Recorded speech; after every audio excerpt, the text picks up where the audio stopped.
Hi, and welcome to Carolina Varsity's Week 2 of the 2013 football season. I'm Dale Ross, aka Dale Ross, and this is. I'm Matt Morrow, aka Pitman.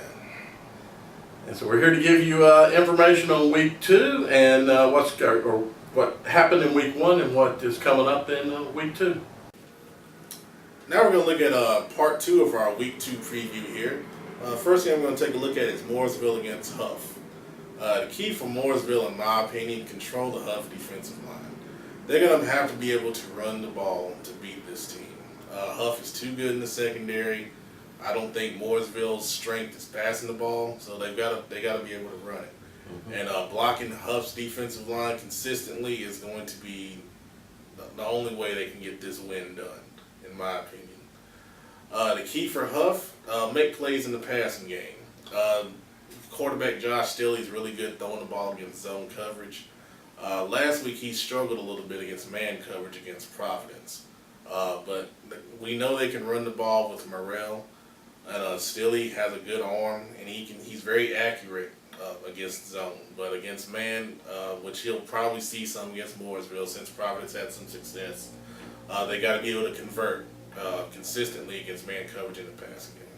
Yeah, for me, I think the key for Mooresville to be able to have their run game be effective, they're going to have to soften up the linebackers. And so I think actually they're going to need to throw a few passes into that second level. Short passes, I'm not talking about big passing game, dink and dunk if you want to call it. They'll need to have a few of those. Maybe at the right times have a screen pass in play. They're going to have to do a few of those things to soften up those linebackers so that they can run the ball. Otherwise, from everything I hear about Hough and their front, it's going to be a difficult task to run against them even. Yeah. So they'll need to do some things to loosen up, make some of those gaps maybe get a little bit bigger. Yeah. I think for Hough, I would go up top more than maybe what they like to do. Okay. I think this might be a game I would throw more in because I believe that they can have more success there. But still, they're going to need to be able to run and control the ball. Take a look at Myers Park against Ardrey Kell.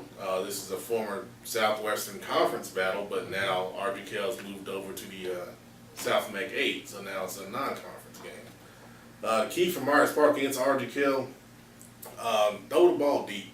Weddington had a lot of big plays against Ardrey Kell's secondary, and you want to test that. And Myers Park has the ability at the quarterback and receiver positions to get that done. Key for Ardrey Kell, they got to build some offensive consistency. They only scored 7 last week against Weddington as a strong defense. Now, Myers Park may not be as strong defensively. However, Ardrey Kell's got to put together some drives, some first downs, and get some points on the board because Myers Park is going to score. Yeah, I would say for Myers Park, do exactly what I saw you do Friday night, maybe just do it a little bit better. But if you do exactly what you did Friday night, you'll win this ball game. Throw the ball, and you'll win the ball game. I don't believe that there's any more key on offense than that. Throw the ball, have a decent run attack just like you had. On the flip side, I think that Ardrey Kell's going to have to find a way to shut that pass down. They're going to have to find a way to force Myers Park to run a little bit more. Myers Park's got a big front line, so Ardrey Kell's front's going to have to be there, both for the run and for the pass. The key's going to be for them to be able to put pressure on that quarterback. Don't give him a lot of time to read the field. Make him make some hurried throws. Offensively, I think that Ardrey Kell's going to have to run the ball. If they can establish a run game, they'll have a shot in this ball game.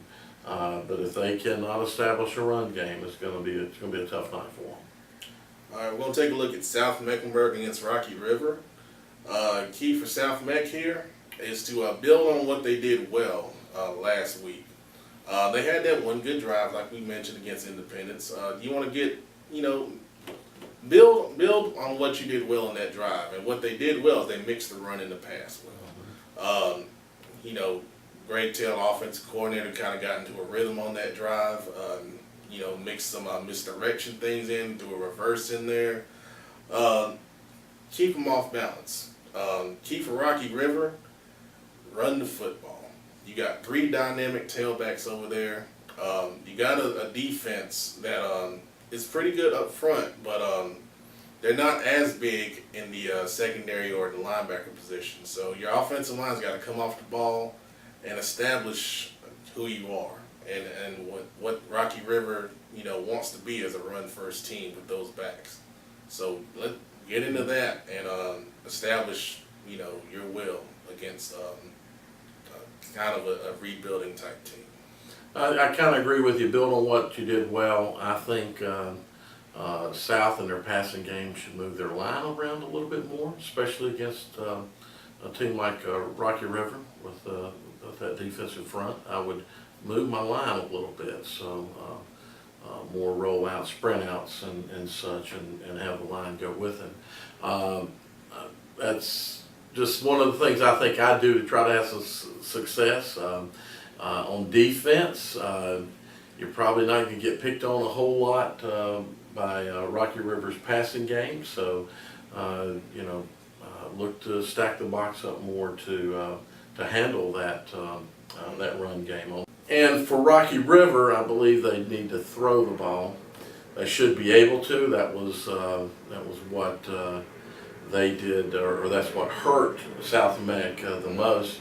But I think South Meck did a decent job at times against the run. They were actually laying pads on Robinson in the backfield. Not saying Rocky River can't run against them, but I think I would throw the ball. That might be one of the things I would come out and do. It's not a comfort zone for Rocky River, but it should be something they can do in this ball game. Let's take a look at West Charlotte against West Mecklenburg, a traditional West Side rivalry. This was a very close ball game last year. West Meck pulled it out 23-21. This year, in all honesty, I don't expect it to be as close. I think West Meck knows the type of team they are at this point this year. Last year, I think they were still kind of feeling themselves way through a little bit. Key for West Charlotte, though, against West Meck, you've got to be able to stop the run and force Jalen McClendon to beat you through the air. Maybe put 8 guys in the box. They do have a big defensive line. And West Meck, they've only got the one returning starter up front. So if you can win the battle of the line of scrimmage and force Jalen McClendon to throw the ball, you may have a shot. Key for West Meck, that's the pretty much the converse of that. Run the football. They've got the 2 good backs in Sean Wilson and Van Smith. If you can control West Charlotte's defensive front, I think that would speak well to your offensive line coming together. And that means you're controlling the ball, you're controlling the game, you got the ball in your playmakers' hands, and I think if you do that, you'll win this one. So how big a rival is this game? I wish I could remember the final score, but it was something like 21-24 or something like that. We lost to West Charlotte, and probably half our team cried. I mean, they actually broke down and cried. When we beat Harding earlier that year, which was another rival, the Harding players weren't crying. We had more of a kind of we were like closer friends, whereas with a big rival game, but with West Charlotte, it's a different kind of rivalry. It's I gotta beat you kind of rivalry. They'll win the West Meck. That's right. I'm sorry, West Meck. So this is a rival game. Now, whether these West Charlotte kids know that, and are they going to let that come? I've always said in rival games anything can happen, and West Charlotte's going to have to hope. They're going to have to hang their hat on it being a rival to have for this game to be close. I think for West Meck, it's just on offense. Just do what you do, run the ball. Give it to you got Smith and Wilson. Give it to those kids. Let them run the ball. Get a little bit going. Work on your passing game from that point, but just come out, make a statement early. For West Mecklenburg, and then on the defensive side, really, I just think they got to play disciplined ball. No mistakes, no breakdowns.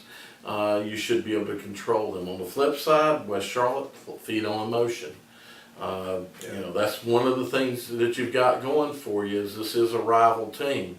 That's the other dub team that in Charlotte that you should be concerned about. And so feed on emotion.